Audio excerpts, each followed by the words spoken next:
At the beginning of this year, I published an article on positioning yourself for a successful year. And as the year is fast moving forward, I felt it sensible to remind you about the points mentioned in that lovely article.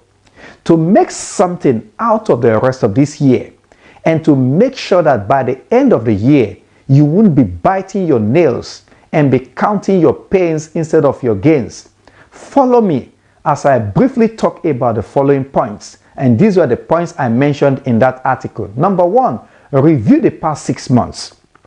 You can't tell where you're heading to if you don't know where you're coming from. You must be able to assess your journey so far so that you can strategize for the one ahead. Unequivocally speaking, review the past 6 months and account for it. Accounting makes you take responsibility for the successes and the failures and for your indifference. Indifference because some people stand with arms akimbo, unwilling to do anything. Indifference is the worst killer of any year, especially for those who sit in comfort zones. Most 9-to-5 employees are indifferent to certain personal goals except clamoring for promotions at work.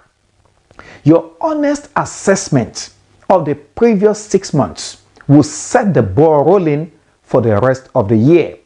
Let me talk about number 2. Ask questions on how to improve on where you failed. There are different ways and who to ask questions. You must combine a number of ways and who. Don't follow one routine, or you may fail again. The most successful people on earth are those who know how to ask questions. Don't be too proud to say you don't know what you don't know. Put your ego aside and learn from those that are better than you. If someone is getting the results you aren't getting, and he's willing to instruct you, to help you, to direct you, do yourself some good by listening to that person. Number 3, push the boundaries where you succeeded. If a man scores 90% in a project, that is excellent, but how about the 10% left? Scoring an A does not mean there isn't more work to be done. So get up and push the boundaries. For the rest of the year, I will push the boundaries, and I expect you to do the same. Number 4, set new goals. If you don't set new goals, you are positioning yourself for failure. And if you set new goals without pursuing them, you are equally positioning yourself for failure. What's the point setting goals without a determined mind to achieve them?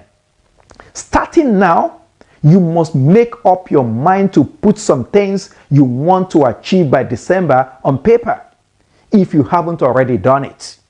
Setting new goals does not really mean putting some mega projects on paper, but splitting your expectations into bits and pieces so that they would be easy to accomplish. You can dream of owning the whole world, but never set goals of owning the world because it's obvious. You and I know that it is impossible. You can't achieve that. So number 5, don't set new goals. This appears like a contradiction, but it's not. If you have written goals in the previous 6 months that you haven't worked on, there isn't a point setting new goals.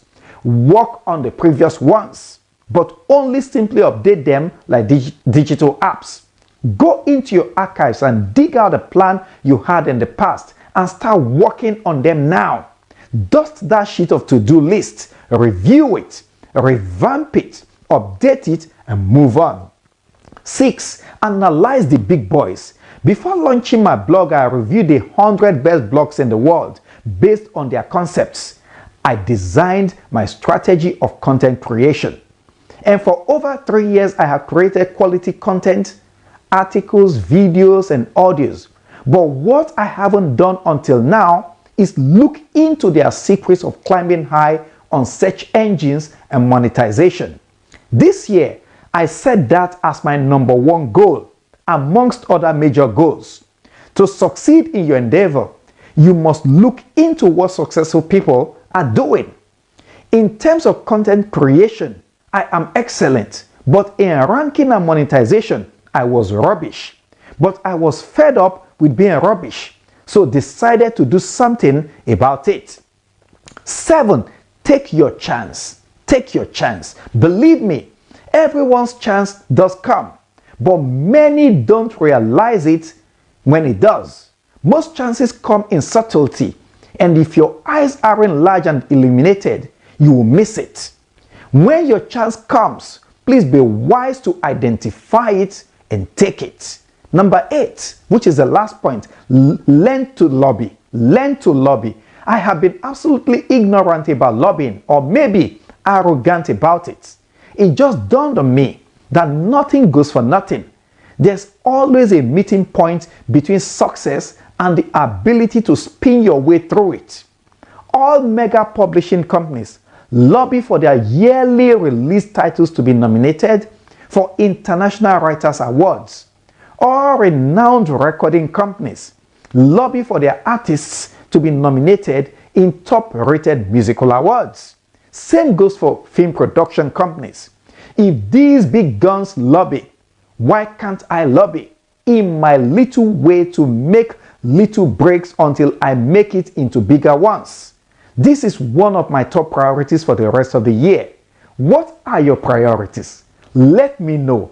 Maybe we can rub minds and come up with something that's outstandingly successful.